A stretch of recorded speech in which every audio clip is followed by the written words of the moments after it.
হেই, আপনার সিনেমা ভাই। আজকে আমি আপনাদেরকে একটা ওয়ার ট্রেলার মুভি বোঝাতে চলেছি, যার নাম দ্য বিগুয়েলড।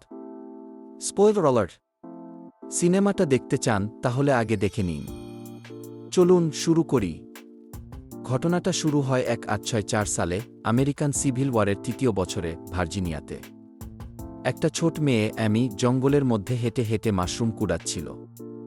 হঠাৎ সে দেখতে পায় একজন ইউনিয়ন সৈনিক পড়ে আছে, আর তার পা থেকে প্রচণ্ড রক্তপাত হচ্ছে। সৈনিকটা নিজের নাম বলে জন ম্যাকবার্নি। সে জানতে চায় অ্যামি কোথা থাকে।